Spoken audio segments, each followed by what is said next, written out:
essayer d'être rapide. Je vais faire un petit tour sur l'embryologie sans trop de détails. Je vais insister surtout sur le côté morphologique.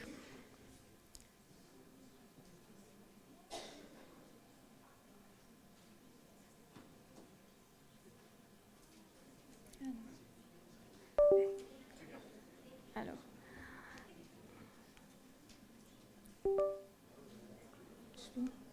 Pourquoi ça passe pas ? Voilà. Alors, le développement du système nerveux débute, c'est un phénomène très précoce et rapide. Il débute dès la première semaine du développement embryonnaire et il se poursuit jusqu'à la 12e semaine où toutes les structures anatomiques sont en place, excepté le corps calleux, qui va prendre un peu plus de temps pour sa mise en place et surtout pour sa maturation. Alors, la maturation du système nerveux est très longue et elle se poursuit en période postnatale. C'est la raison pour laquelle le fœtus, l'embryon au départ et puis le fœtus, est très vulnérable. Il est sensible à tout facteur tératogène qui peut induire des malformations à tous les stades de développement au niveau du système nerveux. En fait, ce développement est durable, enfin ça dure dans le temps et ça nous incite à l'explorer. Et justement, les malformations du système nerveux sont, en fait, leur diagnostic est possible grâce au diagnostic anténatal par échographie. Une malformation, une anomalie de la face découverte à l'échographie doit inciter la recherche d'une malformation du système nerveux, justement parce que la face prédit le cerveau.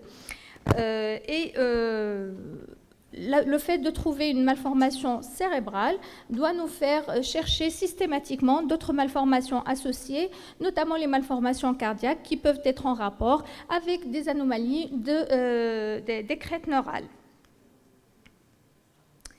Alors, le développement du système nerveux démarre dès la 3e semaine de la vie intra-utérine par la transformation de l'ectoderme en neurectoderme puis en plaque neurale. Cette plaque neurale va se déprimer en gouttière neurale, laquelle va se fermer et va donner un tube, mais tout juste avant sa fermeture, il y a des structures qui vont être libérées, les crêtes neurales. Ces crêtes neurales sont très importantes dans le développement de plusieurs structures dans notre organisme et la malformation du système nerveux peut être associée à des anomalies, des structures qui prennent leur origine de ces crêtes neurales.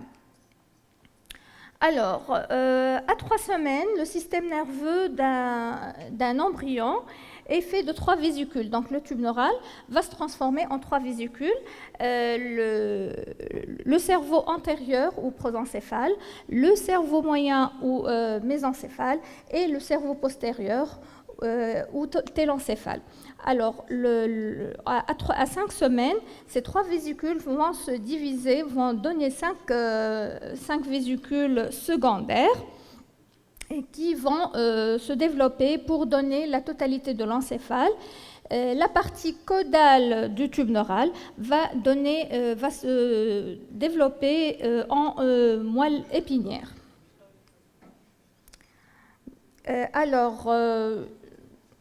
Sur cette image, sur cette plaque, j'ai voulu insister sur le côté morphologique du système nerveux et son évolution au cours du temps. En fait, au cours de l'évolution du système nerveux, il y a des structures qui doivent être bien explorées parce que leur développement se fait dans un timing bien précis qui nous permet la datation ou la détermination de l'âge fœtal, notamment les circonvolutions et le corps calleux. Alors, à ce stade-là, en début de la vie fœtale, donc à 10-12 semaines d'aménorrhée, le cerveau fœtal est lisse. En fait, cet aspect lisse est dû au fait que le parenchyme cérébral est très mince par rapport aux cavités intracérébrales et donc ça nous donne un aspect lisse, pas de circonvolution à ce stade-là. Donc vous voyez, comme vous voyez sur cette diapo, donc les ventricules latéraux qui sont larges et le parenchyme qui est très mince. À ce stade-là, on n'a pas le droit de parler de ventriculomégalie. C'est une ventriculomégalie physiologique, entre guillemets. C'est l'aspect normal des ventricules latéraux à ce terme-là. Alors, juste, j'ouvre une petite parenthèse. À ce terme-là, bien qu'on n'arrive pas vraiment à voir le corps calleux, mais les fibres calleuses commencent à faire leur décussation déjà à ce terme, à 10 semaines. À 12 semaines, on est capable de voir anatomiquement, à l'examen photopathologique, la partie médiane, donc le corps du corps calleux qui est là. Oh, pardon. Voilà. Donc, si vous arrivez à voir le corps, donc la partie médiane du corps calleux, elle est visible à 12 semaines d'aménorrhée. Alors, à 16 semaines d'aménorrhée, on est capable de voir la scissure calcarine, elle est là, et on est capable de voir l'insula, voilà. Et à ce stade-là, les ventricules latéraux sont encore larges, mais c'est physiologique. Donc, les ventricules latéraux restent relativement larges jusqu'au terme de 24 semaines. Donc, si on voit des ventricules avec cette forme-là, c'est que c'est physiologique et on n'a pas de ventriculomégalie. Le corps calleux est là, il est partiellement visible.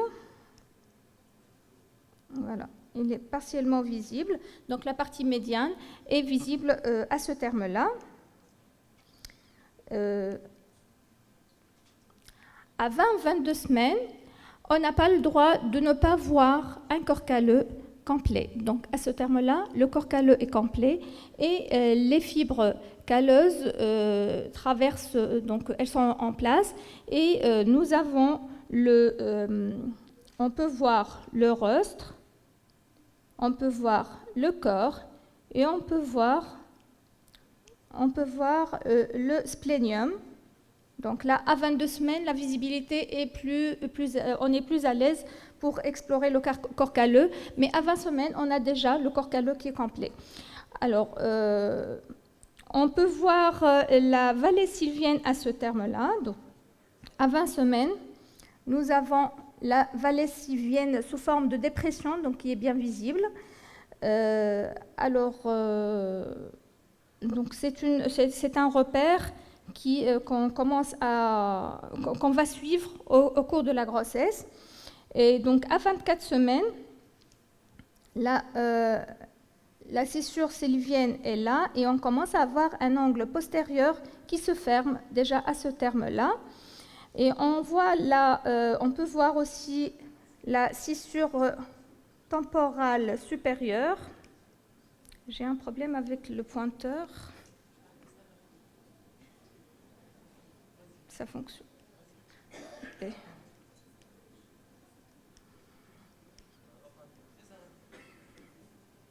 Oui. C'est pas grave. Donc le cercle bleu, ça c'est la scissure, voilà, c'est la scissure temporale supérieure. Donc merci. Sur une coupe de Charcot vue en histologie, donc c'est une coupe histologique du cerveau, ça nous permet de voir les ventricules latéraux à ce terme-là qui sont devenus restreints. D'accord? Donc on n'a plus cet espace large au niveau des ventricules et on peut voir aussi le troisième ventricule qui a un volume tout à fait normal. À 28 semaines, la scissure temporale est complète, temporale supérieure est complète et la vallée sylvienne qui est fermée à mi-distance. Donc la moitié de la vallée sylvienne est complètement fermé. Le corps calleux augmente de taille, donc il est au cours de la maturation, le nombre de fibres qui sont en décussation augmente, et donc ça donne plus de volume au corps calleux. Mais de toute façon, depuis 20 semaines, il était complet, donc il est complet sur sa totalité. Alors, de 32 semaines jusqu'à terme, ce qu'on va voir, c'est l'apparition de circonvolutions, donc de scissures secondaires, ce qui va nous permettre de voir cet aspect. Et nous avons la scissure sylvienne qui est complètement fermée à ce niveau-là. Le corps calleux qui est plus épais. Et une chose importante sur le plan anatomique pour nous, c'est de vérifier le cervelet. Et là, il prend son niveau, il prend le niveau du lobe occipital, donc il est tout juste au-dessous du lobe occipital. À ce niveau-là, on voit encore une fois la coupe Charcot, que je vais détailler tout de suite, et je vais finir avec. Donc, au niveau de la coupe Charcot, sur le plan anatomique, ce qu'on essaie de voir, bien sûr, on explore tout le cerveau, mais au niveau de cette coupe, ce qu'on peut voir, c'est le corps calleux, le noyau caudal, le thalamus, et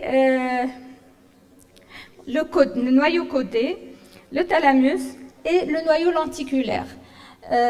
Donc vous voyez les circonvolutions dont l'aspect doit être bien à terme, donc on doit avoir des circonvolutions conformes au terme de la grossesse, sinon on va suspecter les différents types de lysencéphalie. Et je vais finir avec les cavités. Donc nous avons les 2 ventricules latéraux et le 3e ventricule. Voilà, c'était un petit survol rapide, sans trop compliquer les choses. Donc c'était juste pour voir un aperçu sur ce qu'on voit anatomiquement quand on fait un examen macroscopique de l'encéphale fœtal. Voilà, merci.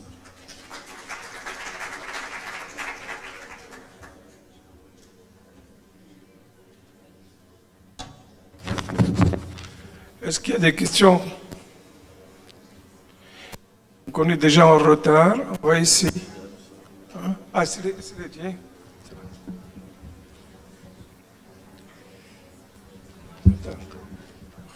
Merci beaucoup pour cet exposé clair, mais on aurait aimé avoir une conception embryo-écho, comme l'image en butterfly à l'écho, ça correspond à quoi? Parce que nous, on n'est pas embryologiste, on n'est pas radiologiste, on est gynéco. Donc on aurait aimé faire la superposition. Exactement, excusez-moi. Ça pourrait faire l'objet justement d'une autre présentation qu'on fera en collaboration avec les gynécos ou avec les radiologues. Next time. Alors, donc, nous allons... Merci. Nous allons donc entamer un nouveau sujet, un sujet de gynéco, donc l'endométriose pelvienne, qu'on a divisé en 2 thèmes. Donc on va parler de l'échographie, puis nous allons parler de l'IRM. Donc nous invitons Dr Zuiten pour nous parler donc des images échographiques de l'endométriose pelvienne.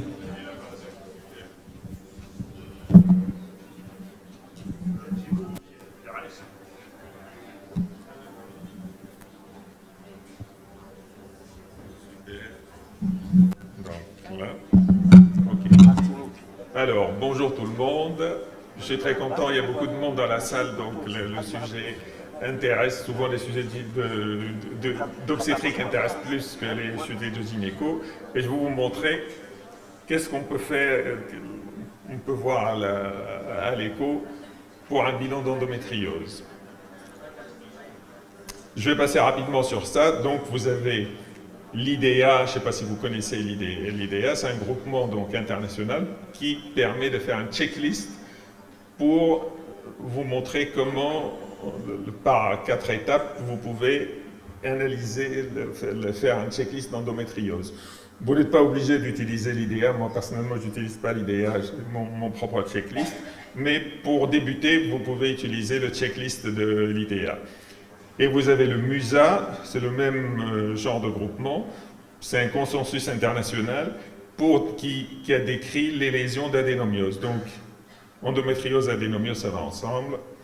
Si vous vous intéressez à la littérature, vous avez ce très beau bouquin de Guerrero où il y a des magnifiques images et des schémas sur l'endométriose. Alors, un petit rappel anatomique. Donc, pour faire le checklist de l'endométriose, il faut diviser donc, le pelvis en 3 compartiments. Le compartiment moyen, ce sera le compartiment génital, l'utérus et le vagin, et sachant donc les limites en avant avec le compartiment donc, urinaire et le compartiment digestif en arrière. La petite flèche pour vous montrer tout à l'heure qu'il faudra rechercher le sliding sign, donc de chercher la mobilité de l'utérus. Le compartiment antérieur, donc la vessie et l'urètre, et le compartiment postérieur, le recto-sigmoïde, et toujours avec les cloisons entre les deux, et le péritoine donc, qui tapisse tout ça, et une petite flèche vers le haut qui vous montre donc la circulation du péritoine dans la cavité abdominale qui se fait dans le sens horaire, et ce qui fait que pour les ligaments utérosacrés, ça vous avez plus de lésions à gauche qu'à droite à cause de la circulation donc, du liquide péritonéal. L'autorus, on va voir, bon, l'IRM, elle sera certainement plus performante pour l'autorus et les ligaments utérosacrés, mais à l'échographie aussi, quand on cherche bien, on peut trouver. Le schéma pour vous montrer donc l'insertion des ligaments utérosacrés et du torus. Et il ne faut jamais oublier les reins, donc il faut toujours regarder les reins ou en début d'examen ou en fin d'examen. Donc, un petit rappel anatomique, parce que j'ai vu hier à l'atelier, il y en avait plein qui étaient plutôt des jeunes qui étaient perdus entre les plans de coupe. Donc, sagittal, c'est comme ça, on va se balader, on part à sagittal à droite ou à gauche. Sur le plan axial ou transverse, on va aller de haut en bas sur l'utérus. Et la coupe coronale, certains hier n'étaient pas convaincus des sondes endovolumiques pour l'échographie pelvienne. J'espère les avoir convaincus parce que dans pas mal de pathologies, vous ne pouvez les trouver que sur la coupe coronale. Donc on va utiliser essentiellement la coupe sagittale dont vous avez l'habitude. Et si vous avez la chance de disposer donc de sondes volumiques, vous allez pouvoir faire des coupes coronales. Maintenant, le choix du sens de l'affichage. Je pense que beaucoup d'entre vous ont l'habitude d'afficher leur échographie dans ce sens-là. C'est comme si la patiente était pendue en l'air par les pieds, ce qui n'est pas très naturel. Si vous choisissez ce sens-là, c'est plus naturel et ça vous permettra de comparer les clichés de l'IRM et on en apprend beaucoup en revoyant l'IRM des patientes et en comparant son échographie à ce qui a été vu à l'IRM. On peut dire, tiens, c'est super, j'ai bien vu ça, merde, j'ai raté ce truc-là, je vais revoir la patiente et je vais essayer de voir, et c'est comme ça qu'on peut progresser. Un petit rappel anatomique donc, sur les positions de l'utérus, donc soit antéversé, soit antifléchi dans des utérus cicatriciels. Il peut être rétroversé. Et les deux positions du bas qui sont très intéressantes dans l'endométriose, parce que la rétroflexion, elle peut être acquise, donc l'utérus qui est complètement tordu, par des lésions d'endométriose postérieures qui lui donnent cette rétroflexion. Maintenant, quelle voie on va utiliser? Soit par la voie abdominale, soit la voie endovaginale. Et une chose très importante aussi à rappeler, ce sont des patientes hyperalgiques, donc qui sont souvent intimidées par l'examen, elles ont mal ou un truc comme ça, donc il faut un minimum de délicatesse. Le fait de leur mettre un drap, de les couvrir, ça va les mettre en confiance. Et ce petit schéma, les petites flèches, pour vous montrer que si vous allez brutalement d'un côté et de l'autre, la patiente, elle va sauter au plafond, alors que si vous, pour aller d'un côté et de l'autre, vous retirez la sonde et vous la remettez de l'autre côté, la patiente n'aura pas mal, elle restera plus en confiance, elle vous permettra de voir plus de choses. Le compartiment génital. Donc le compartiment génital, on a vu l'utérus, le torus, le sliding sign avec la flèche. Si les vidéos marchent bien, ce sera top. Et l'autre aussi. Alors, sur la vidéo en haut à droite, vous avez un utérus normal, vous voyez, qui glisse complètement par rapport au plan postérieur. L'autre, celui du bas, la vidéo n'a pas. Je vais là. La vidéo d'en bas à gauche, vous voyez une grosse lésion d'endométriose au niveau du compartiment postérieur et l'utérus, il est complètement collé. Donc, chaque fois, il faut commencer l'examen en faisant donc rechercher le sliding sign et l'accollement de l'utérus. Le MUSA, il a décrit les lésions d'adénomiose. Malheureusement, les schémas qui ont été décrits dans le MUSA, ils ne sont que dans le sens sagittal. Soit l'utérus, il est globuleux, il est gonflé comme ça, soit vous avez une hypertrophie du mur postérieur, mais vous pouvez aussi avoir une hypertrophie du mur antérieur. Donc c'est l'asymétrie de l'utérus que l'on recherche. Soit l'interruption de la zone de jonction qui n'est plus rectiligne, qui n'est plus linéaire, et donc vous avez des interruptions au niveau de cette ligne. Soit de l'adénomiose focale, donc vous avez avoir des points hyperéchogènes comme l'endomètre qui sont à l'intérieur du myomètre, ce qui est anormal. Soit de l'adénomiose striée, ce sont des stries donc, de tissu endométrial qui traversent le myomètre au niveau un peu partout au niveau du myomètre, soit au niveau du fond utérin, soit latéralement. Soit des cryptes comme ici, qui sont plus ou moins éloignées de la zone de jonction, ça va donner donc des lésions anéchogènes. Donc, un utérus normal ici en coupe sagittale. Ici, vous avez une asymétrie avec un mur postérieur très épais, quelques cryptes d'adénomiose qui sont plus ou moins proches, vous voyez, de la ligne de vacuité et de la zone de jonction. Ici, c'est caricatural parce que c'était truffé de kystes. Ici, un adénomium. Et à côté, vous avez un adénomium qui a été liquéfié avec un niveau liquide. Maintenant, sur la coupe frontale, c'est plus joli, parce que là, vous voyez très très bien sur l'image normale ici. Vous voyez les deux cornes utérines, et vous voyez donc ce liseré hypoéchogène qui entoure l'endomètre, qui est la zone de jonction. Et vous voyez le fond utérin qui est très net. Sur l'image juste à côté, vous avez de l'adénomiose striée sûre de chaque côté, vous avez ces flamèches qui montent au niveau du fond utérin, et vous avez des zones anéchogènes à l'intérieur de ces flamèches, qui sont donc des cryptes d'adénomiose. Khalil, Oui, je suis là. S'il te plaît, tu peux utiliser la flèche pour mieux c'est ce que visualiser. j'essaye. Alors, attends. Tu dois appuyer dessus, c'est le Alors, bouton en attends. haut. Je te viens à l'aide. C'est laquelle qui... La première? Celle-là? Ah oui, super. D'accord. Ok. Donc, là, vous voyez, la zone de jonction, c'est la zone hypoéchogène ici. Hein? D'accord? Et vous voyez le fond utérin qui est très rectiligne. Ici, sur cette coupe coronale ici, c'est beaucoup plus subtil. Parce que celle-là, sur une coupe sagittale, ça ne se voit pas du tout. Ça, c'est une patiente qui avait des douleurs qui ressemblaient bien sûr à de l'endométriose, et elle était médecin.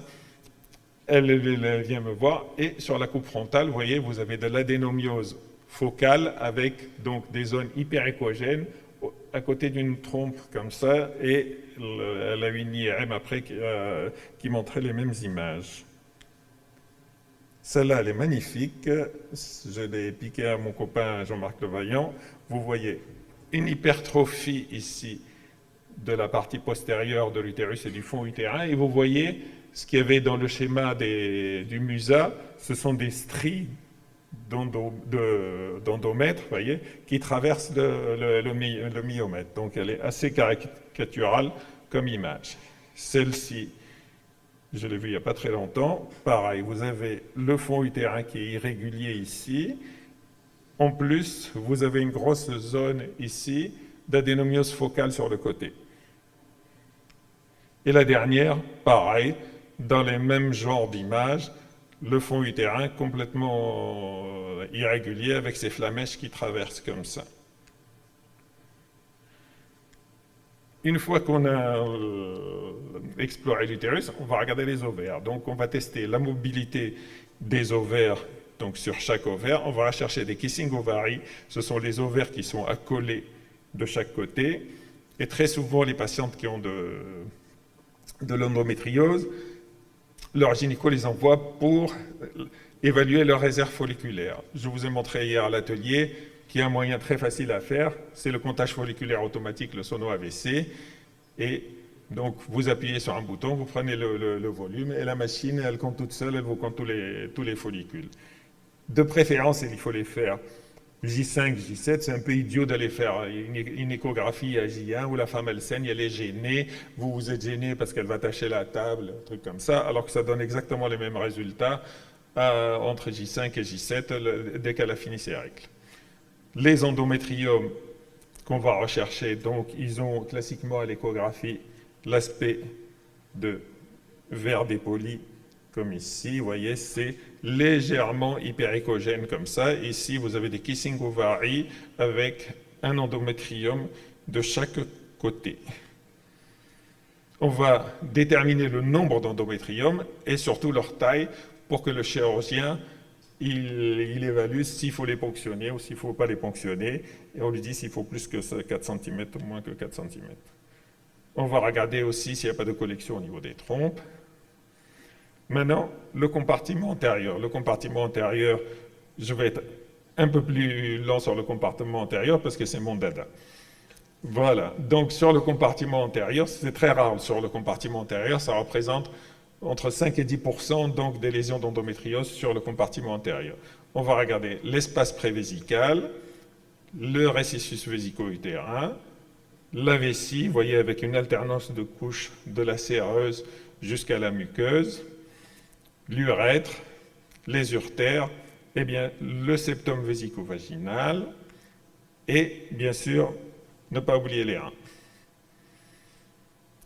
Est-ce que par voie abdominale, sur des patientes vierges, l'échographie elle est performante pour chercher des lésions d'endométriose? Il faut commencer par l'écho. Voilà quelques exemples de patientes vierges. Vous voyez ici, j'ai mis la flèche. Donc, il y avait une lésion entre la vessie et l'utérus, une autre ici, et une autre ici avec la flèche. Et elle avait aussi une autre lésion aussi au niveau du compartiment postérieur. Donc, il faut commencer aussi chez les patientes vierges, par voie abdominale, on peut voir des choses. Comme tout à l'heure, donc le sliding sign, donc il faut essayer de mobiliser l'utérus par rapport à la paroi vésicale. Donc, c'est pas la peine de faire venir les patientes avec la vessie archi-pleine où elles se tordent de douleur dans la salle d'examen. Donc, elles viennent avec une vessie en semi-réplétion et leur dire de boire 2 verres d'eau avant de venir, ça suffit largement. Alors, une région importante donc, à explorer au niveau du compartiment antérieur, c'est le trigone. Donc, on va voir donc comment on peut regarder le trigone. Ici, vous avez la vessie avec l'alternance de couches. Et si vous utilisez le Doppler, vous voyez très très bien ici le méa urétéral, l'urètre, et ici, pareil, si vous attendez un moment où vous réglez bien votre Doppler, je vais vous le montrer en vidéo, et ici, vous pouvez même mesurer le trajet intravésical de l'urètre qui, au moment donc du remplissage de la vessie, va se dilater. Le trigone, donc on va faire des coupes comme ça entre les deux méas, et si la vidéo fonctionne bien, voilà, ça marche.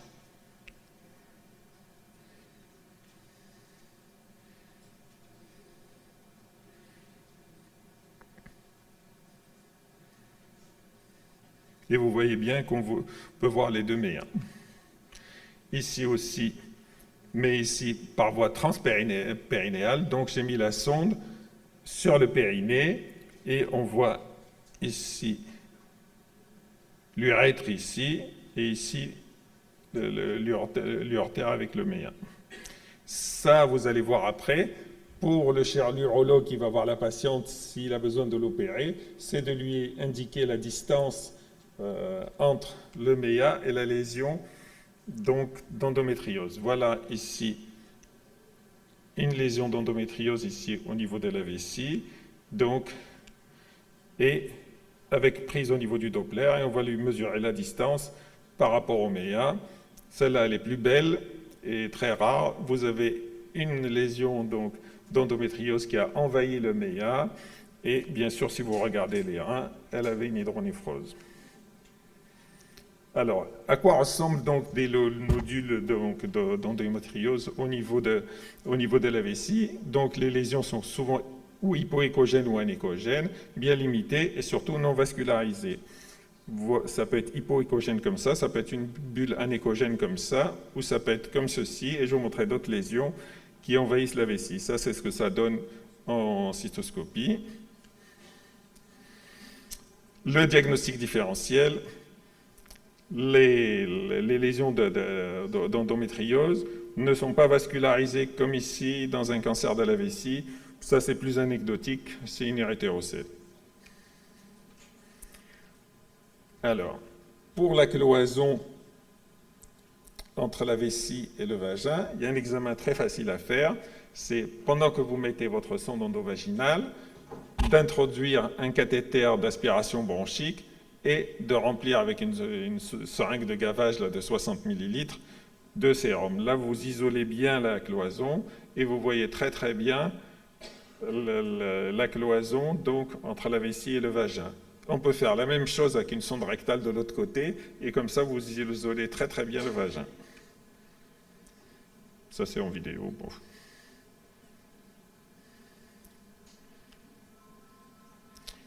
Les reins, donc il faut voir s'il y a une atteinte donc, directe de l'urètre par compression ou extrinsèque ou intrinsèque. Alors, quelques petits cas pour vous montrer les différents types de lésions qu'on peut voir. Ici, vous avez une patiente asymptomatique. Vous avez la lésion qui est ici dans l'espace entre la vessie et l'utérus, et l'IRM qui est de cette patiente. Celle-là, elle est intéressante parce qu'elle était symptomatique, donc elle avait une hématurie macroscopique et son nodule, il avait envahi la vessie. Hein. L'âge des patientes, vous voyez, elles sont toutes autour de la trentaine. Celle-ci, pareil, vous voyez, le nodule ici, et là en triplant, comme hier, là, que je vous ai montré quand on manipule les volumes. Hein. Celle-là, on avait l'impression au début qu'elle envahissait la muqueuse de la vessie, mais en fin de compte, si on regarde bien, elle n'envahissait pas la muqueuse et elle n'avait pas d'hématurie. Une autre, vous voyez, ça donne comme une bulle anéchogène au niveau de la vessie. Celle-là aussi, vous voyez, c'est pas vascularisé. Une autre avec son IRM. Celle-là, c'est à peu près pareil. Celle-là, elle est très intéressante parce qu'elle a une double lésion. Donc voilà, elle est jeune, elle a un nodule au niveau du récessus vésico-utérin et un nodule donc au niveau de la paroi vésicale sous-muqueuse. Voilà, il y a un nodule ici et un nodule là. Celle-ci, elle ressemble aux autres, sauf qu'elle avait une grosse lésion ici et elle avait qu'une dysurie. Celle-ci, pareil. Celle-là, ça ressemble aux autres. Et celle-là aussi. Ça, vous voyez, le nodule hypoéchogène, si l'autre il était anéchogène, vous voyez, celui-là, ça fait une bulle hypoéchogène. Donc, il faut toujours voir les patientes avec une vessie en semi-réplétion. Ça, c'est intéressant. C'est pour vous montrer les images post-op. Vous voyez, là, c'était en préopératoire. Elle avait cette lésion-ci. Un mois après, vous voyez, elle avait cet énorme trou au niveau de la vessie. Avec ce truc. 8 mois après, on ne voyait plus rien.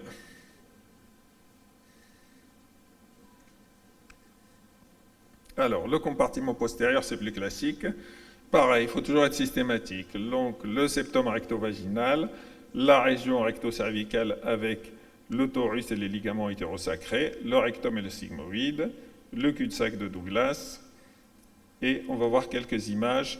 Donc, ça vous donne ces images-là, ce sont des nodules rétractiles comme ça qui vont en arrière. Et je vais vous montrer pas mal de lésions comme ça. Celle-là, elle était au niveau de la jonction recto-sigmoïdienne, là, celle qui est en bas, et vous voyez, ça fuse vers l'arrière comme ça. Quelque chose d'intéressant comme repère, comment repérer donc le niveau donc, du rectum. Donc ce schéma, je peux vous le faire passer, donc c'est des chirurgiens digestifs qui m'ont donné ça, entre le bas rectum, le moyen rectum et le haut rectum, et ça vous donne la correspondance à peu près du niveau lésionnel.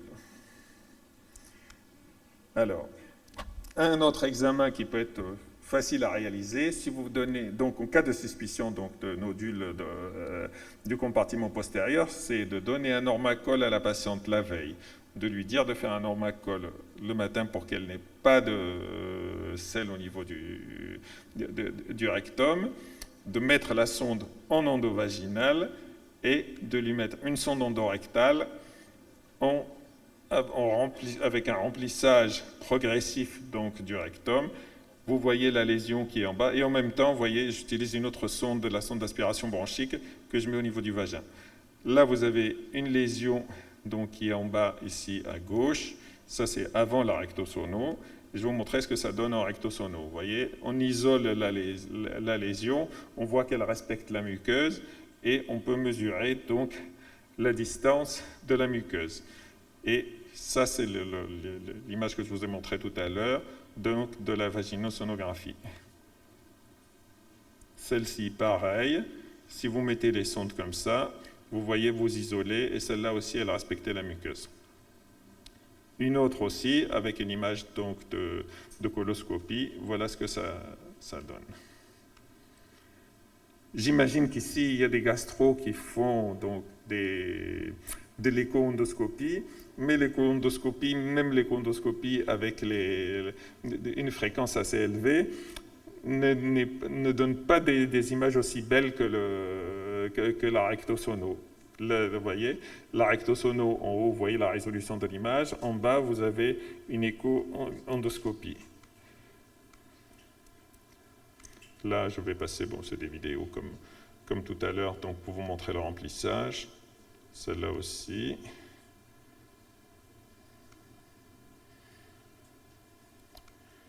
Alors, les limites, par exemple, cette patiente-là, je l'ai faite il y a une dizaine de jours.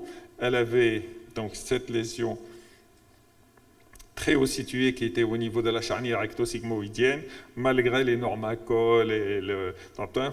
Je ne suis jamais arrivé à remplir le liquide plus haut que ça, donc ça n'a pas marché. Ceux qui font donc les gastros qui font peut-être pour vous l'écho-endoscopie, donc ils utilisent une sonde qui est rotative avec une protection de sonde une protection de sonde dans laquelle ils injectent donc du liquide pour l'éloigner de la paroi. Voilà des images donc d'écho-endoscopie normale à droite, et ici vous avez la résolution, vous voyez, de l'image qui est en rectosonographie. Le torus et les lus, quand vous avez du liquide dans la cavité abdominale, c'est beaucoup plus facile à repérer. Vous voyez le torus et les ligaments hétérosacrés quand ils sont pathologiques. Autre localisation, donc le nombril ou sur des cicatrices de célio, l'acide, les reins, bien sûr, toujours regarder les reins. Voilà grosso modo un tour de la question de ce que l'on peut voir à l'écho sur l'endométriose.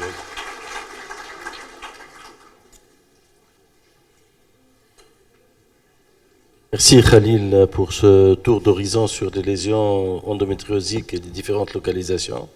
Je suppose que puisque Madame Gelad va parler de la même chose en IRM, on laisse la discussion par la suite, comme ça on peut profiter de deux expériences.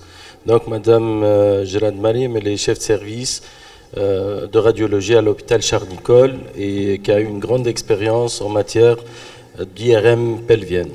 À vous la parole, Madame Gelad. Merci. Merci, Monsieur le Président. Bonjour à tous. Donc, je commence tout d'abord par remercier donc, les membres du bureau donc, de la STGO de m'avoir convié donc, de vous parler aujourd'hui en fait, de l'endométriose pelvienne, classification de l'IRM au cours des journées d'échographie 2022. Justement, pourquoi? Parce que l'IRM et l'échographie est intimement liée pour le diagnostic en fait, de l'endométriose. Avant, et il y a bien longtemps, en fait, la stratégie diagnostique de l'endométriose se basait essentiellement sur des symptômes, un examen clinique, et les gynécologues passaient rapidement en fait, donc à la cystoscopie quand il y a des symptômes évocateurs et qui sont concordants avec bien évidemment l'examen clinique. Et depuis l'année 2000, et heureusement suite à des publications multiples sur l'échographie, et ensuite beaucoup plus récemment sur l'IRM, nous avons pu démontrer que finalement, le diagnostic actuellement en 2022 en fait, de l'endométriose est basé sur un triptyque qui associe quoi, qui va donner certes de l'importance en fait donc à l'examen clinique, mais qui indique selon les recommandations de l'HAS et sous l'égide en fait donc des collèges nationaux français donc des gynéco-obstétriciens de compléter en second lieu par donc l'échographie toujours faite par un référent comme ça a été présenté par Dr Zwitten et aussi par une IRM pelvienne toujours interprétée par un expert en la matière.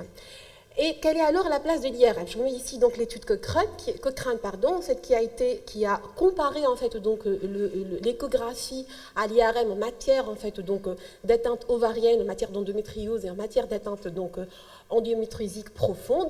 Et là, sur cette étude, ça ressort très bien que l'échographie, certes, c'est l'examen qui sera réalisé de première intention dans le cadre du diagnostic positif, avec une sensibilité, une spécificité qui est quasiment la même aussi bien pour l'échographie et l'IRM en matière d'atteinte ovarienne. Cependant, en matière d'endométriose donc profonde, il faut savoir que l'échographie est beaucoup moins sensible en fait que l'IRM, et que l'IRM, elle reste moins spécifique. Pourquoi? Parce que là, vous savez très bien qu'on a beaucoup de faux positifs à l'IRM, et c'est pour ça que la symiologie IRM de l'endométriose, elle bouge assez souvent, justement, dans le but de diminuer en fait donc ce taux de faux positifs et de rendre l'IRM beaucoup plus spécifique. Alors, cependant, comme je vous ai dit, dans le diagnostic positif, ça va être l'échographie de première intention. Par contre, dans les bilans préopératoires, et c'est le but d'explorer les patientes finalement pour les soulager, ça va être l'IRM. L'IRM, en fait, donc, va permettre une étude exhaustive, qui va permettre d'être beaucoup plus fervente sur le compartiment latéral. Pourquoi j'insiste sur le compartiment latéral? Parce que ça a été démontré que de l'atteinte, selon l'atteinte du compartiment latéral, l'atteinte du compartiment latéral, elle est beaucoup plus prédictive donc, de la complexité du geste, beaucoup plus prédictive de la durée d'hospitalisation et beaucoup plus prédictive en fait, donc, de complications, de survenue de complications, et en l'occurrence de la dysurie. Donc c'est pour ça que sur ma présentation, étant radiologue et étant que vous êtes des gynécologues, je vais rappeler rapidement la technique, parce que pour pouvoir bien interpréter l'IRM, il faut avoir un examen bien réussi. Sinon, on va avoir beaucoup de faux positifs et la préparation va commencer chez vous quand vous allez indiquer donc l'IRM. Ensuite, nous allons rappeler rapidement en fait donc la sémiologie de l'endométriose et en particulier de l'endométriose profonde. Pourquoi? Parce que comme je vous ai dit, ça bouge en fait donc depuis un moment en fait donc cette sémiologie, elle n'arrête. Il y a toujours des changements en fait sur cette sémiologie et on va arriver au vif du sujet. Comment répondre en fait donc au gynécologue sur un compte rendu qui est bien précis, justement dans le but de faire quoi? De faire un scoring en fait qui va déterminer quelles sont les patientes qui présentent un risque modéré à élevé pour les complications ou pour en fait donc les complications post-opératoires. Alors donc comme tout examen radiologique, il faut que cet examen soit validé. Pour qu'il soit validé, il faut qu'on ait tous les éléments nécessaires sur donc, notre demande. À savoir quoi? À savoir les données de l'interrogatoire, à savoir les données de l'échographie endovaginale ou en fait l'échographie donc pelvienne, à savoir en fait donc aussi les données en fait donc de votre examen non clinique. Et c'est important de préciser ce qu'il s'agit en fait donc de scapulalgie par exemple, parce que ça va donc modifier notre protocole. Est-ce qu'il s'agit en fait donc d'un bilan d'infertilité, parce qu'on va être beaucoup plus vigilant sur donc l'étude du parenchyme ovarien homolatéral à l'atteinte ovarienne et contralatérale.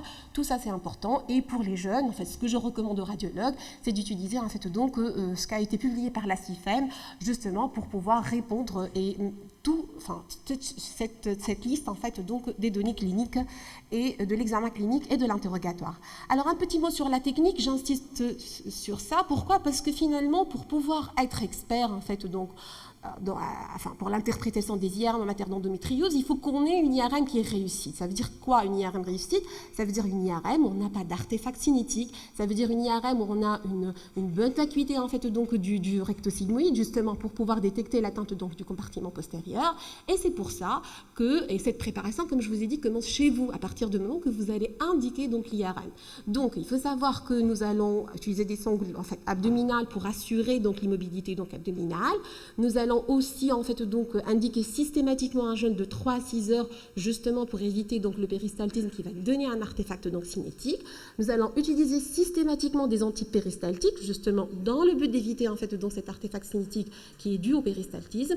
Et puis la pacification vaginale ou rectale, elle n'est pas systématique. D'abord, elle est inconfortable pour les patients, surtout donc dans la salle d'IRM, et vous allez voir que dans certaines situations, elle va au contraire fausser donc l'interprétation parce qu'elle va, si vous voulez, limiter l'interprétation de cet espace graisseux en fait pour pouvoir faire la part entre tout ce qui est attente, donc surtout l'atteinte des ligaments utérosacrés donc en proximal. Alors donc obligatoirement on va faire des séquences orthogonales et ça c'est évident, il faut que vous ayez un œil sur votre IRM, il faut que vous devez en fait donc juger en fait donc si votre IRM a été bien faite en bonne et due forme ou non. Et sinon nous allons avant de commencer d'interpréter dire est-ce que notre examen était optimal ou sous-optimal, qui risque bien évidemment de nous induire en erreur, et de préciser la flexion et la version en fait donc de l'utérus parce que ça va bien évidemment gêner l'interprétation. Je vous mets l'exemple ici en fait donc d'une IRM en coupe sagittale avec opacification digestive basse et là sans opacification digestive, vous voyez ici cet espace était réduit en fait donc cet espace graisseux quand on avait opacifié et là vous voyez mieux l'atteinte de ligaments utérosacrés. On va revenir sur d'autres exemples, ne vous inquiétez pas. Par contre, cette opacification elle aura de l'intérêt comme je vous ai expliqué quand on est dans l'atteinte du compartiment médial, justement quand on a cet aspect de col derrière le col et quand on a du mal à dire est-ce qu'on est réellement dans le compartiment médio-central ou plutôt il y a une atteinte digestive associée et qu'il s'agit aussi d'une atteinte donc postéro-médiale. Et là, suite à l'opacification vaginale et rectale, vous voyez, on met en évidence et l'atteinte en fait donc du compartiment postéro-médial, c'est-à-dire du rectosigmoïde, et l'atteinte en fait donc de cul-de-sac vaginal. Donc c'est au cas par cas, c'est pour ça que nous radiologues, on doit être en fait donc à la console au moment de la réalisation. Alors rapidement, je vais décrire les différentes localisations, l'atteinte des différentes localisations de l'endométriose. Et de façon simpliste, je vais commencer par décrire en fait donc les atteintes superficielles, ensuite les atteintes ovariennes, et vous êtes très très fort en matière d'atteinte ovarienne, je vais dire plutôt annexielle qu'ovarienne, et l'atteinte donc profonde. Alors, d'emblée, je vous dis que sur l'atteinte superficielle, il faut le dire et le reconnaître, on n'est pas très bon, nous radiologues ou vous gynécologues, parce que aussi bien IRM et échographie, elle n'est pas très bonne à la détection en fait donc de l'atteinte superficielle, quoique l'atteinte donc d'abord parce qu'il n'y a pas de corrélation donc avec les symptômes, donc même si on voit des images, on arrive à quoi on va donc les reporter. Ensuite, il y a une faible sensibilité de l'imagerie et il ne faut pas omettre en fait de décrire ces atteintes superficielles parce qu'elles peuvent être source en fait donc de douleur et elles peuvent être source en fait d'infertilité. Et c'est pour ça que jusqu'à l'heure actuelle, devant la suspicion en fait donc d'une atteinte superficielle, la Société européenne en fait donc de la médecine reproductive indique en fait sur les guidelines qui ont été publiés en février 2022 de compléter et de passer quand même en 2022 à la cilioscopie s'il y a un doute diagnostique et que l'imagerie reste négative. Voici l'exemple en fait donc attendez mon pointeur il est où? Voici donc l'exemple donc de petits implants qui sont hyposignales sur la sérose utérine.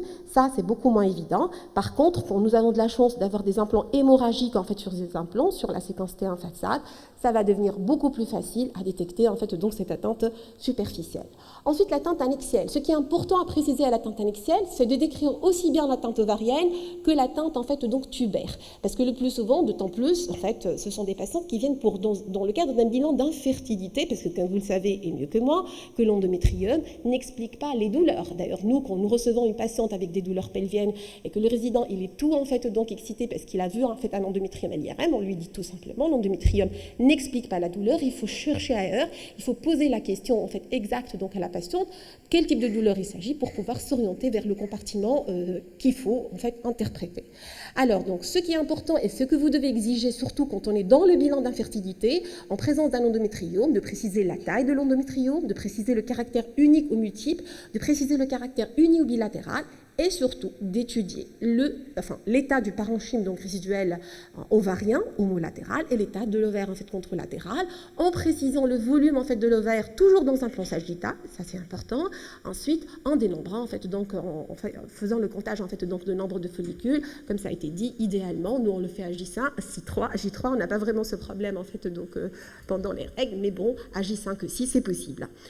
Ensuite, ce qui est important aussi à préciser, c'est l'atteinte tubaire, comme je vous ai dit, parce que de toutes les façons, la patiente, elle consulte pour un bilan d'infertilité le plus souvent dans ce cadre, et là, il faut préciser est-ce qu'il y a une atteinte tubaire, et quand on va la préciser, on va se dire est-ce qu'il s'agit d'un hémétosalpinx, c'est-à-dire une atteinte endométriosique, là, il faut préciser le diamètre tubaire, ou alors, en fait, il s'agit en fait donc d'une dilatation donc de la trompe avec un signal liquidien, il s'agit là beaucoup plus d'un hydrosalpinx.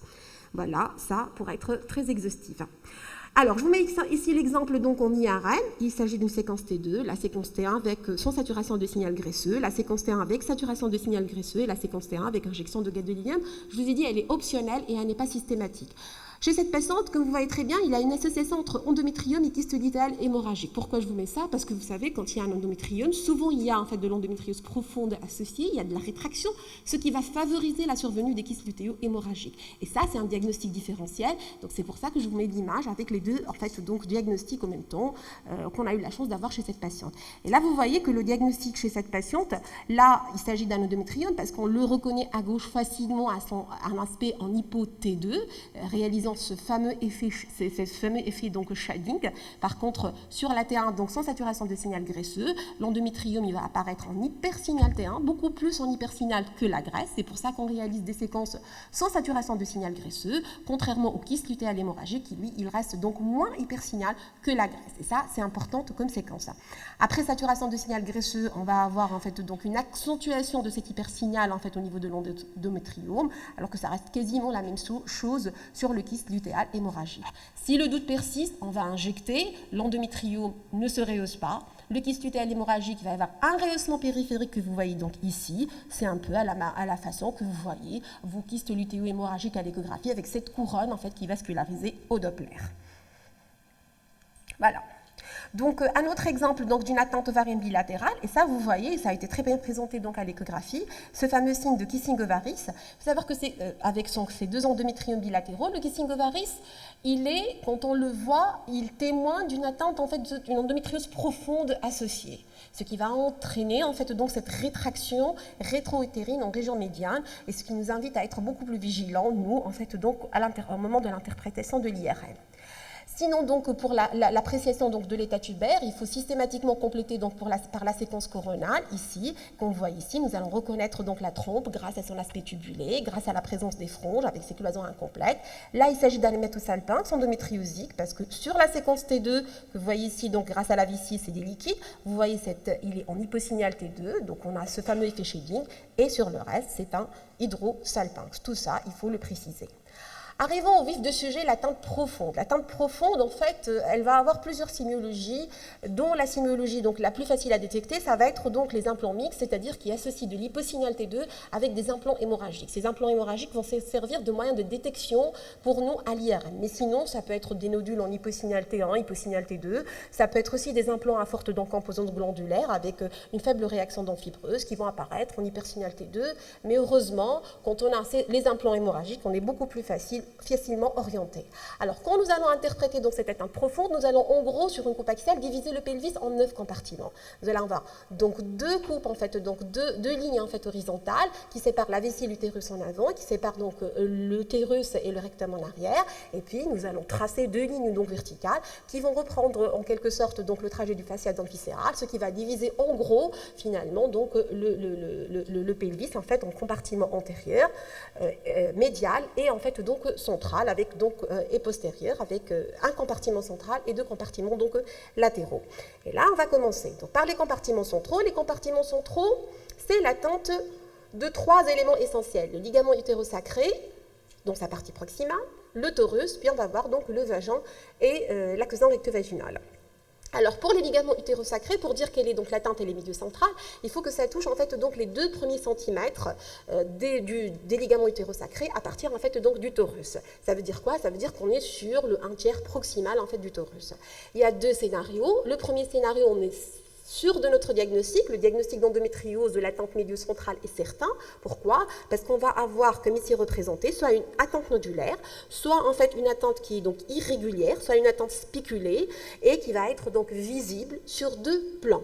Donc ceci est important parce que nous allons voir cette anomalie sur 2 plans. Sinon, le diagnostic est certain aussi quand on a un épicissement que vous voyez donc ici, qui dépasse en fait donc 5 mm. Là, vous remarquez que le cutoff en fait donc de l'épicissement des ligaments utérosacrés est passé de 3 mm à 5 mm. Justement pourquoi? Parce que quand on était à 3 mm, il y avait beaucoup en fait donc de faux positifs. La deuxième situation, c'est là on est incertain, s'agit-il d'endométriose profonde? Quand on va visualiser en fait donc cet épicissement nodulaire que je viens vous décrire spéculé ou encore spéculé sur un seul plan, ou quand il s'agit d'un épicissement qui est régulier mais qui est inférieur à 5 mm, c'est-à-dire il dépasse les 3 mm tout en étant inférieur à 5 mm. Et là, on va essayer de rechercher d'autres attentes. Si on a d'autres attentes, on est réellement rassuré, bien sûr on revoit la clinique, et si donc ce n'est pas le cas, on va juste donc les décrire. Voilà, donc toujours dans le compartiment médio-central, on va parler en fait donc de l'attente donc vaginale et de l'attente recto-vaginale. Et l'attente vaginale et recto-vaginale, ça va donner, comme vous voyez donc ici, cet aspect de col qui est derrière le col. Vous voyez ici, c'est en hyposignal, il y a donc des implants qui sont en hypersignal, donc T2. Ces implants sont en hypersignal sur la séquence T1 avec saturation de signal graisseux, sécurant le diagnostic donc facile. Mais là, on n'arrive pas à dire est-ce qu'on est sur le vagin, sur les cul-de-sac postérieurs, ou plutôt on est sur la cloison. C'est pour ça qu'on va céder de temps à autre en fait donc d'une opacification donc vaginale, et vous voyez ici qu'on va soulever en fait cet implant, on est beaucoup plus en fait sur le cul-de-sac postérieur. Parfois on va céder donc d'une injection et vous voyez que l'implant il se rehausse de façon beaucoup moins importante que le reste donc de la paroi vaginale. Et là, justement, tout l'intérêt, bien évidemment, est ça, de l'imagerie de fusion, IRM versus échographie. Ça, c'est très important. Moi, je suis radiologue, je ne fais pas d'échographie endovaginale, je fais de l'IRM et je me fie aux données rapportées par nos gynécologues sur les données de l'échographie, donc endovaginale et pelvienne. Voilà. Donc, le compartiment postérolatéral, là, on passe, en fait, c'est important à décrire parce que l'attente, en fait, donc de l'attente, elle est importante justement pour la conduite thérapeutique, notamment chirurgicale, parce que selon le degré d'attente, sur un papier qui a été donc publié donc par Pascal Rousset en fait donc en 2021, ils disent que finalement on peut passer donc d'un simple grattage, c'est-à-dire le rectal shaving, ou encore donc la résection discoïde si l'attente est un peu plus étendue, vers la résection segmentaire, encore beaucoup plus étendue quand la lésion est un peu plus étendue.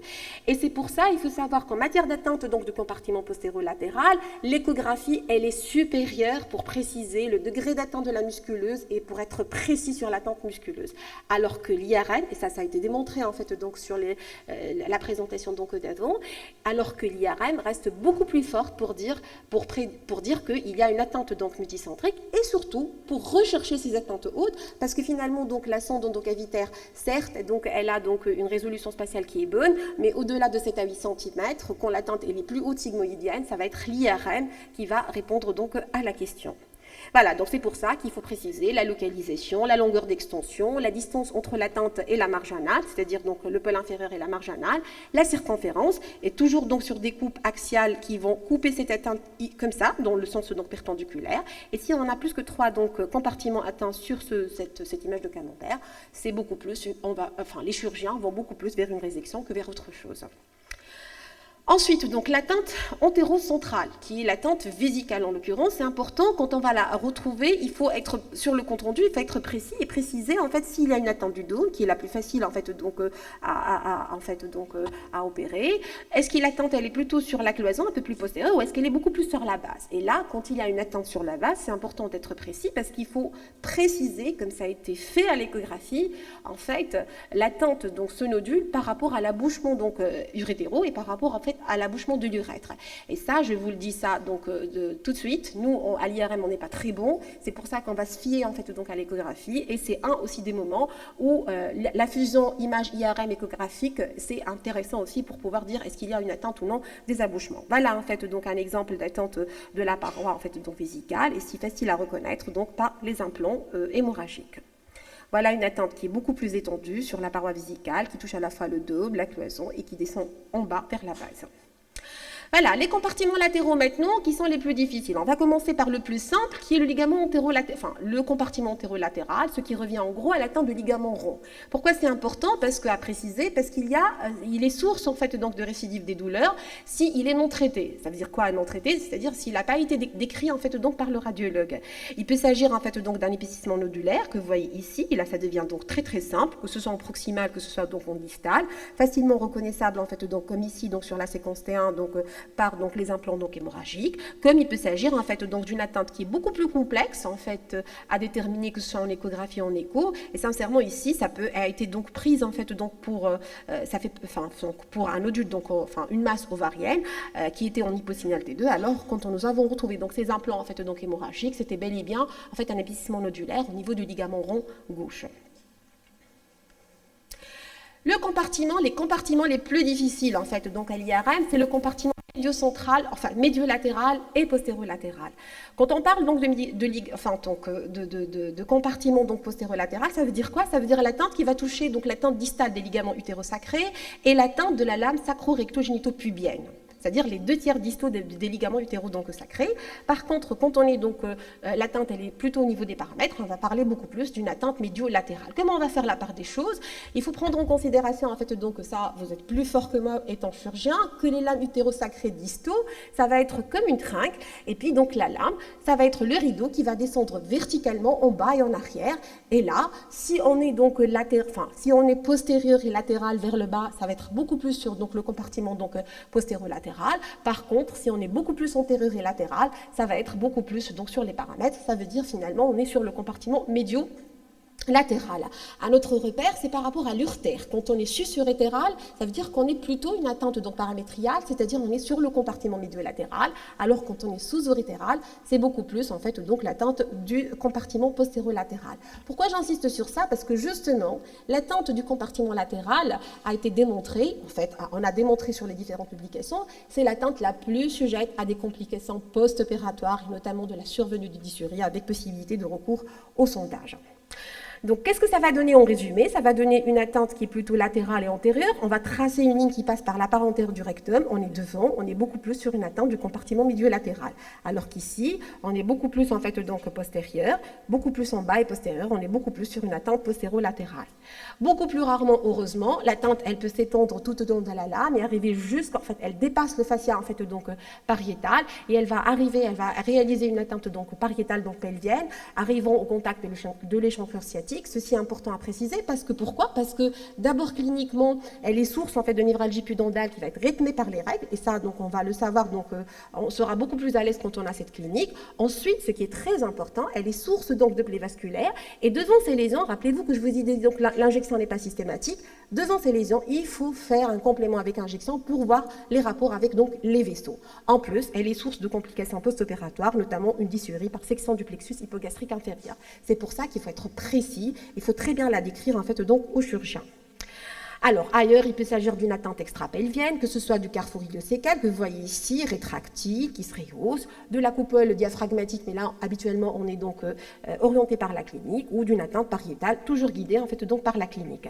Alors, pourquoi je vous décris ça? Justement, pour avoir un scoring. Ce scoring, il va permettre, en fait, donc, d'aider les malades, en fait, ou les gynécologues qui vont opérer, donc, ces patientes, à préciser quelles sont, donc, les patientes qui sont à faible risque de complications post-opératoires, quelles sont les patientes donc, qui sont à moins risque ou à haut risque de complications post-opératoires, et aussi de prévoir la complexité du geste, ça veut dire donc la durée donc, du geste et bien évidemment la durée d'hospitalisation.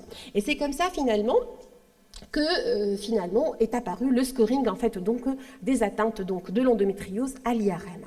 En plus, ceci est important parce que ça va nous permettre, selon donc les compartiments atteints, de prévoir une équipe multidisciplinaire associant urologue, chirurgien, gynécologue pour mieux prendre en charge donc ces patientes et peut-être, on me l'a dit, je ne sais pas si c'est juste ou faux, on va en par voie cœlioscopique, quand l'atteinte elle est donc faible, vous êtes le maître en fait donc de la scène. Par contre, quand l'atteinte est sévère et de fait donc des rétractions, vous allez découvrir au fur et à mesure de votre dissection ce qui se passe dans ce pelvis. C'est pour ça que vous avez besoin d'une évaluation exhaustive à l'IRM avec le scoring. Et voilà, donc autre chose très importante donc, pour préciser, donc, qu'a rapporté en fait, donc, ce scoring, c'est le risque de survenue de dysurie en post-opératoire avec les possibilités de recours au autosondage par rapport aux patientes opérées. Et là, il faut discuter avec les patientes, il faut expliquer donc, ce risque. Et justement, ce risque augmente donc, avec, donc, surtout quand il s'agit d'une atteinte donc, multicompartimentale et surtout quand il y a atteinte donc, du paramètre, du vagin, du rectosigmoïde. Bien évidemment, toutes ces lésions vont être détectées à l'IRM. Voilà.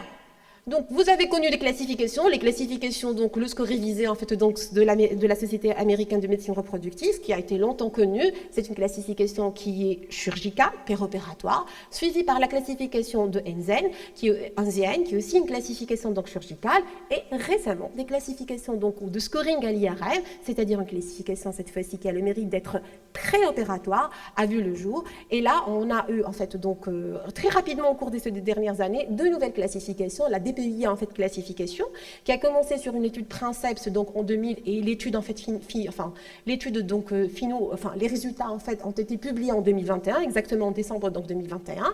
Et puis on va parler aussi de la dernière classification apparue en avril 2022 qui est l'Endostage IRM. Alors donc on était exhaustif sur la description. La DPI, elle est simple. Elle va donc rediviser le compartiment, enfin le pelvis en 9 compartiments, comme je vous ai montré. Elle va attribuer un point par compartiment. Quand il y a 2 organes atteints sur un même compartiment, on va quand même attribuer un seul point. Et puis, on va rajouter un point supplémentaire s'il y a une atteinte donc pariétale, c'est-à-dire une atteinte pelvienne pariétale qui dépasse le fascia pariétal. Et c'est comme ça qu'on va classer nos patientes en préopératoire, en faible donc à des patientes avec une faible extension, quand il y a moins de 2 compartiments atteints, à des patientes avec une extension modérée, quand il y a donc 3 à 4 compartiments atteints, et des patientes avec une extension majeure, quand il y a plus que 5 donc, compartiments atteints. Pourquoi ceci est important? Parce que quand on revoit très très bien cette étude, il s'est avéré que finalement, les patientes avec des risques donc modérés et des risques donc majeurs, enfin une extension modérée majeure, c'était les patientes qui avaient le plus d'atteinte du compartiment latéral. Et rappelez-vous, ce compartiment latéral, c'est le point faible donc de l'échographie et c'est le plus prédictif en fait donc des complications. Un autre élément qui est très important qui a été rapporté sur cette étude, parce que sur cette étude, nous avons comparé la DPI, qui est une classification radiologique, par rapport au score d'Inzéen. Le score d'Inzéen, c'est un score qui est chirurgical, c'est-à-dire on divise le pelvis en compartiments A, B, C. Les mesures sont faites, on va mesurer donc l'épaisseur donc des atteintes en péropératoire. Donc certes, on est reproductible pour mesurer l'épaisseur en péropératoire, mais on l'est moins quand on va mesurer des épaisseurs et imaginer l'épaisseur des ligaments utérosacrés avec un pelvis rétracté sur l'IRM. C'est pour ça que l'avantage qu'a cette classification radiologique, la DPI, c'est une classification qui est beaucoup plus reproductible pour nos radiologues que la classification d'Inzéen. Voilà. Avec un kappa qui est de 0,74. Alors, donc, cette classification aussi, elle va prévoir, comme je vous ai dit, la complexité et la durée du geste opératoire, la durée d'hospitalisation par la suite, le risque de complications post-opératoires et le risque de survenue de dysurie avec ou sans autosondage à 1 mois, en fait, donc, en post-opératoire. Et sur ce papier, où on a publié, en fait, donc, cette nouvelle classification de DPI, en fait, classification endométriosique, cette classification, comme je vous ai dit, a été comparée à l'Inzéen, qui est une classification que vous connaissez certainement, une classification en fait donc chirurgicale. Et là, ça a été très bien démontré que cette classification donc IRM, elle est très forte quand elle est bien corrélée donc à la durée opératoire, c'est-à-dire la complexité du geste, à la durée d'hospitalisation et au risque de survenue en fait donc de complications. Même chose pour donc l'Inzéen score, sauf que, comme je vous ai dit, on est beaucoup plus reproductible avec donc la classification DPI, chose qui est très importante. Sur ce même papier, on avait démontré que l'atteinte modérée ou sévère était 4 fois plus sujette à une dysurie post-opératoire avec nécessité d'autosondage et que les patientes qui avaient une atteinte du compartiment latéral étaient 3 fois et demi, beaucoup plus en fait donc avec beaucoup plus de risques que les femmes donc sans atteinte latérale d'avoir ou de développer donc cette dysurie avec le recours en fait donc à l'autosondage. Voilà, donc c'est une étude qui est en cours, dont la validation externe est en cours dans 7 centres donc, français et très probablement elle sera donc publiée sur donc, le congrès de la CIFEM cette année, en fin d'année. Et c'est comme ça que la CIFEM, en étudiant donc justement pour qu'on soit donc exhaustif, ce que nous utilisons nous, c'est qu'on va utiliser ce compte rendu donc type. Nous on l'utilise justement parce qu'on a beaucoup de jeunes en fait dans le service pour qu'on soit exhaustif. Et là, au décours en fait donc de cette donc checklist, enfin on va conclure à une endométriose ovarienne profonde en précisant le compartiment, et par la suite on va donc classer selon la classification radiologique en fait donc des PEI. Quelles sont les limites de cette classification?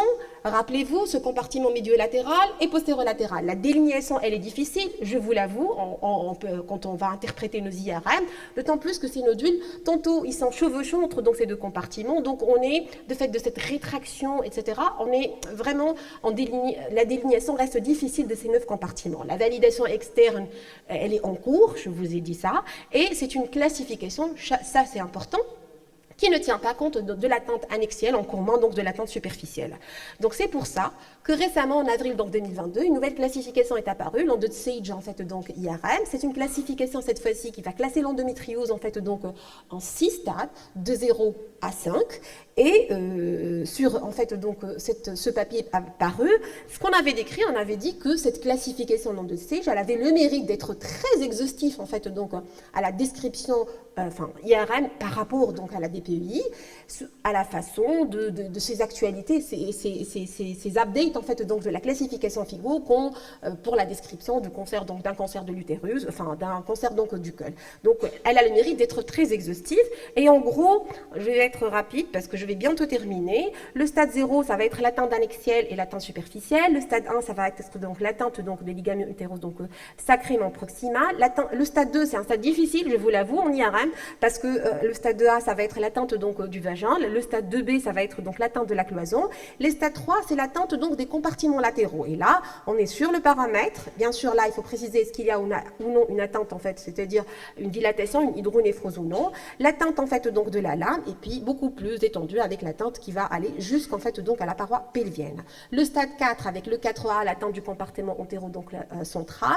Le stade 4B, c'est l'atteinte donc du compartiment donc qui est postéro-central, qui soit au niveau du rectum, du recto-sigmoïde ou encore donc du sigmoïde. Et le stade 5, c'est une atteinte donc 5A, c'est une atteinte de plus de 3 compartiments, et 5B, c'est une atteinte en fait, 5A, c'est une atteinte de moins de 3 compartiments, et 5B, c'est une atteinte de plus de 3 compartiments avec la possibilité d'atteinte sous-diaphragmatique, c'est-à-dire des patients qui présentent des scapulalgies, ou encore une atteinte multiple sur le digestif. Voilà, on aura bientôt terminé. Et là, à la même façon que la DPI, cette classification a été comparée cette fois-ci donc au score révisé donc de la Société américaine de la médecine reproductive, et ça a été très très bien démontré que les patientes cette classification, elle va diviser donc les femmes qui présentent une endométriose en 3 sous-groupes avec un risque faible, un risque intermédiaire et un haut risque en fait donc de complications, et que pour les patientes en fait qui sont au stade 5 ou au stade 3 et 4, réellement les complications, la survenue des complications post-opératoires était beaucoup plus élevé. Et bien évidemment, le risque donc de complications, notamment la survenue de dysurie, était beaucoup plus important. Voilà, donc ces forces, elle est en cours d'étude, donc cette classification, elle est facile à comprendre et à appliquer, puisqu'elle est exhaustive, on risque donc de rien omettre. Elle est plus précise pour le risque de complications post-opératoires, et elle a un intérêt pronostic, parce que justement, en étant exhaustif, on va être beaucoup plus précis sur la nécessité d'une prise en charge multidisciplinaire qui va inclure radiologue, gynécologue, urologue et des chirurgiens viscéraux. Voilà, ces limites, c'est une étude qui a caractère observationnel, bien que cette étude elle a comporté 734 donc patientes. C'est une étude monocentrique, et c'est une étude monocentrique, et on a carrément éliminé les IRM qui n'ont pas été réalisés dans le centre de l'étude même, pour vous montrer l'intérêt de l'importance de la réussite en fait donc de l'IRM pour pouvoir être complet et exhaustif sur l'interprétation. Et bien évidemment, étant récente, la variabilité inter- et intra-observateur n'a pas été donc évaluée. C'est pour ça que la CIFEM reste encore sur son compte rendu type, qui en fait finit par classer donc l'endométriose toujours par la classification des PEI jusqu'à preuve du contraire. Et je vous remercie pour votre attention.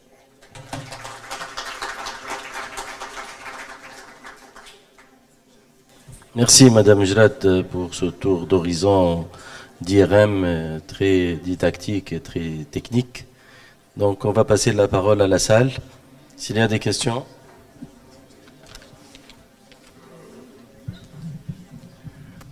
Donc, si on essaie de comparer l'échographie par rapport à l'IRM, Je pense que l'IRM est, surtout pour les lésions rétropéritonéales, les lésions profondes, il est d'un apport assez important.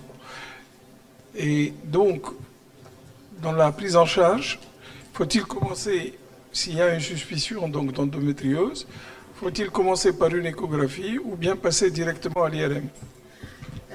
Merci pour votre question. Tout d'abord, il faut commencer par l'échographie, ça c'est incontournable. Pour le diagnostic positif, c'est l'échographie, il faut commencer par l'échographie. Selon les recommandations, quand est-ce qu'on va faire donc l'IRM? On a deux situations. Quand on est dans le cadre de diagnostic positif, l'IRM sera demandé quand on a des symptômes évocateurs, des signes cliniques avec une discordance avec l'examen clinique, avec les données de l'échographie. Il faut systématiquement compléter en deuxième intention, selon les recommandations que je vous ai montrées publiées en février 2022, par une IRM. Le deuxième cas de figure, c'est le bilan préopératoire. Ça veut dire quoi? Ça veut dire que le diagnostic d'endométriose a été fait, et là, c'est incontournable, il faut faire l'IRM pelvienne. Donc avant toute intervention, il faut faire de l'IRM, quoi. Oui. Ouais. C'est Bibi. Si on découvre de façon fortuite un endométrium de 4 cm, par exemple, c'est une patiente qui est asymptomatique. Oui. Est-ce qu'il faut faire l'IRM ou pas? C'est une très bonne question. Dommage que les jeunes quittent la salle, mais là, c'est notre quotidien, d'autant plus qu'à Charnickel, on a un débit énorme, en fait, donc d'IRM. L'endométriome, on n'a pas besoin de compléter par une IRM si la patiente ne rapporte pas une symptomatologie qui n'est pas expliquée par votre échographie. Ça veut dire, je ne sais pas pourquoi la patiente est venue, si elle est asymptomatique, peut-être dans le cadre de bilan d'infertilité, je ne sais pas. De toutes les façons, si vous trouvez un endométriome et que ce que vous trouvez, vous, à l'échographie n'est pas discordant avec les symptômes et avec votre examen clinique, ça ne sert à rien de compléter par une échographie. Les endométriomes, c'est un diagnostic, par une IRM, pardon. L'endométriome, c'est un diagnostic échographique. Vous êtes très très fort et comme je vous ai dit, moi je ne refais pas l'échographie derrière les gynécologues parce qu'on est concordant la plupart du temps. Par contre, quand est-ce qu'on va demander une IRM dans ce cas? Quand on suspecte des modifications et notamment des dégénérescences. Quand on doute sur une vascularisation dans le kyste, et là ça revient en gros à explorer un kyste ovarien, sans qu'on soit sûr que ce soit de l'endométriome. Voilà. Je vous remercie parce que vous étiez excellente, vous présentez très très bien. Merci. Il y a une partie qui a été un peu escamotée, c'est l'endométriose de la portion interstitielle de la trempe, c'est l'endosalpingiose ou l'endosalpingitis ismica nodosa. Nous, on la voit à la cystoscopie avec l'image, avec un renflement d'une trempe ou des deux, avec un aspect de tuba erecta, et c'est une endométriose. Et quand vous mettez la femme sous des capeptiles 3 mois, vous faites une hystéro, il y a une recanalisation. Alors, ça n'a pas été discuté du tout parce que votre exposé est très exhaustif et parfois très philosophique pour nous.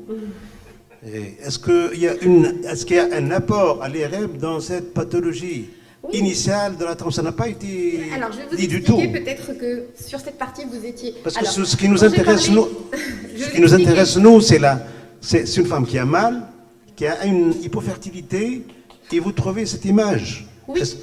Alors, quand nous recevons, j'étais précise sur l'atteinte annexielle, j'ai dit qu'il ne s'agit pas d'une atteinte ovarienne seulement, c'est une atteinte annexielle, d'autant plus que les femmes consultent dans le cadre d'un bilan d'infertilité.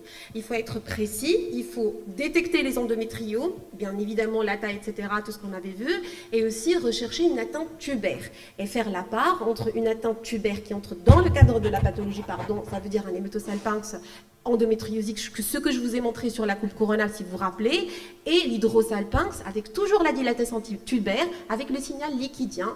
Et là, on répond hydrosalpinx, hématosalpinx, endométriosique. Moi, je parle de la partie distale.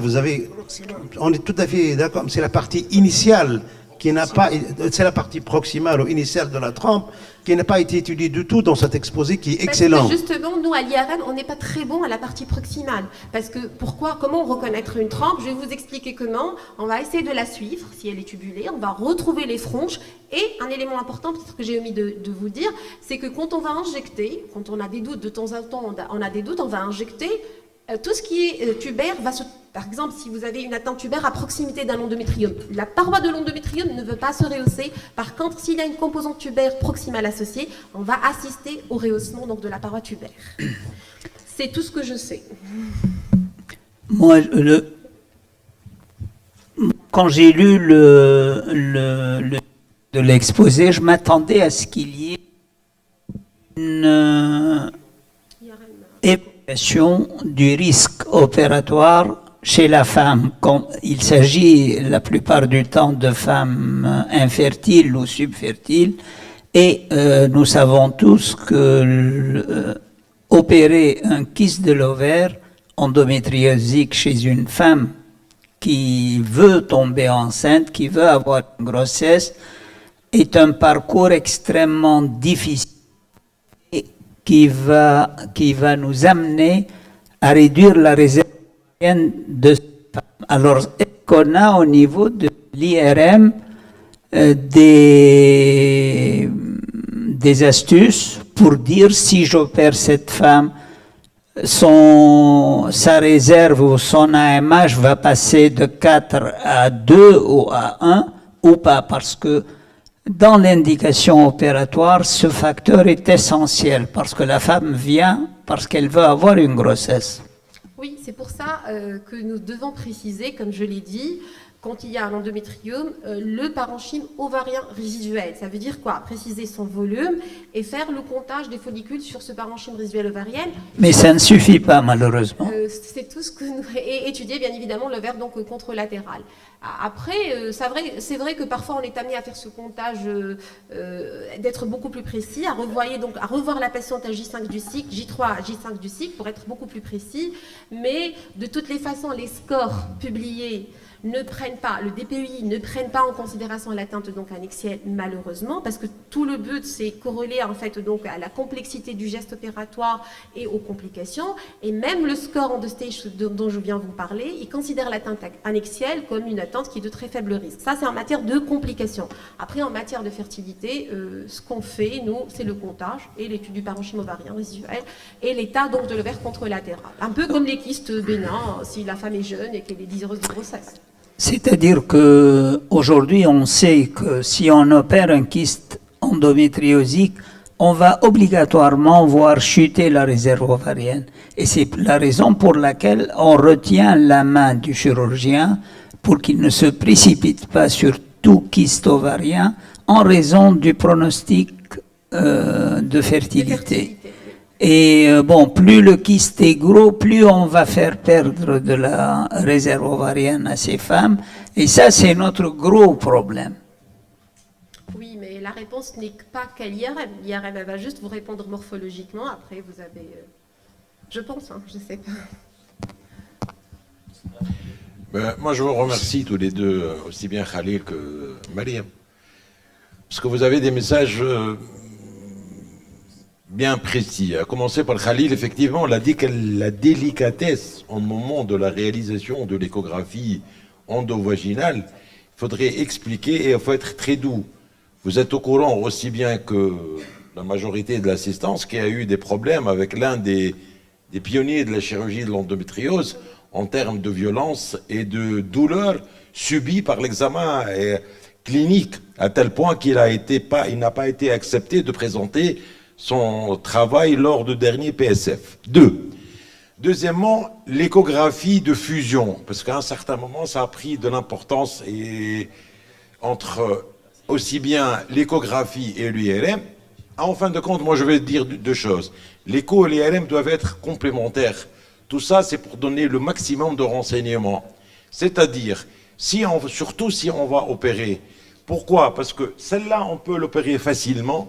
Celle-là, normalement, est dommage dans notre pays qu'on n'a pas de centre de référence en matière de chirurgie de l'endométriose, notamment de l'endométriose sévère avec une atteinte profonde et surtout avec le comportement de l'atteinte latérale. Pourquoi? Parce que si on a un kyste endométriosique, je pense qu'un gynéco pourra le faire. Mais par contre, si jamais on a une atteinte encore beaucoup plus sévère, c'est là où intervient la prise en charge pluridisciplinaire, parce qu'on n'oublie pas, dans les endométrioses très sévères, Les femmes sortent avec des colostomies. Les femmes subissent des résections digestives. Les femmes subissent aussi même un problème une résection partielle de l'utère avec un problème d'implantation. Tout ça, c'est important. La chirurgie, normalement, elle doit être guidée par l'apport de l'imagerie, aussi bien échographie que IRM. Et merci, Marie.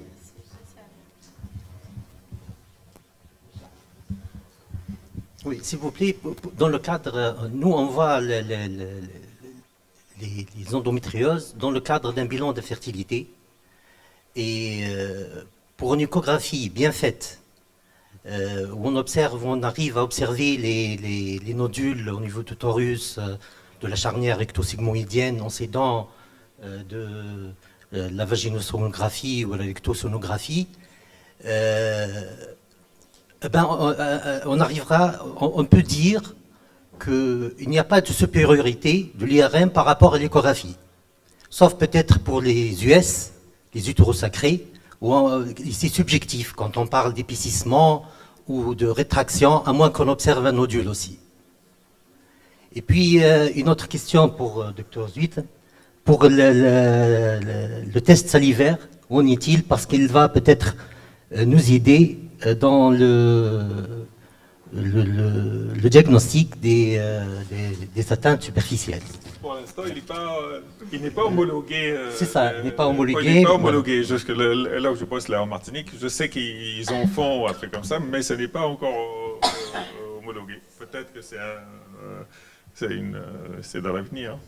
Mais l'IRM, elle reste quand même indispensable. L'écho, elle va faire le premier bilan, le tri des patientes qu'il faudra faire à l'IRM, mais il n'y a aucun chirurgien qui va s'aventurer à opérer quelqu'un uniquement sur les données de l'échographie. Mais si vous faites bien de l'écho et comme il faut, comme ça, vous pouvez voir énormément de choses.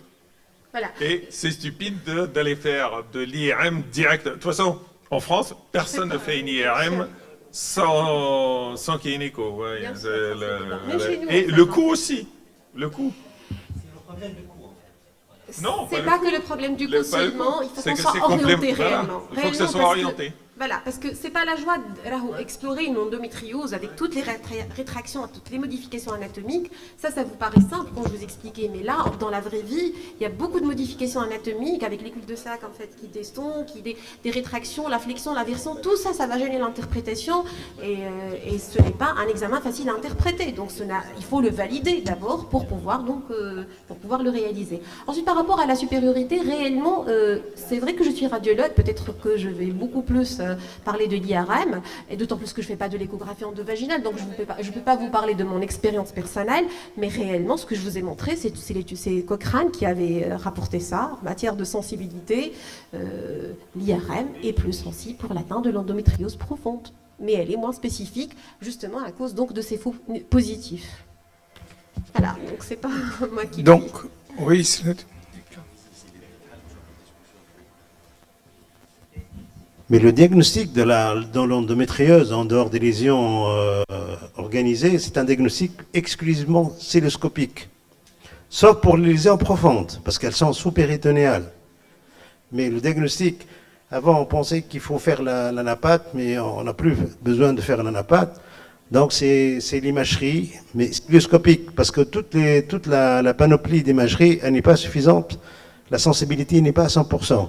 Oui, je vais être équitable. Donc la cystoscopie, c'est le maître examen pour le diagnostic. Oui, c'est ce qu'on faisait d'abord avant donc, les années 2000. On passait rapidement à la célioscopie dès qu'il y a donc l'examen, dès que les symptômes orientent donc vers l'endométriose, parce qu'on savait c'est l'examen de référence. Il le reste aussi, mais je vais vous dire tout de suite, pour l'atteinte annexielle, vous êtes plus fort, et nous on suit. Quand vous allez demander une IRM. Pour l'atteinte profonde, on est plus fort en matière d'atteinte du compartiment latéral, on va dire équitable, quoique dans certains compartiments, comme ça a été très bien dit sur le compartiment antérocentral, l'échographie, elle est donc meilleure, notamment pour l'atteinte par rapport à l'abouchement urétéro. Et vous allez nous laisser, et pour l'atteinte superficielle, on est tous les deux, n'est pas bon finalement, et ce sont les situations, d'ailleurs les recommandations que je vous ai mises, c'est les recommandations de 2022, passer à la cilioscopie devant une atteinte, la suspicion d'une atteinte donc superficielle, même si l'imagerie, ça veut dire couple échographie IRM, est normale. Donc, on conclut sur ce thème très passionnant où la discussion est importante. Et donc, on se retrouve demain pour le cœur fœtal à 10h. Très bonne soirée. D'accord.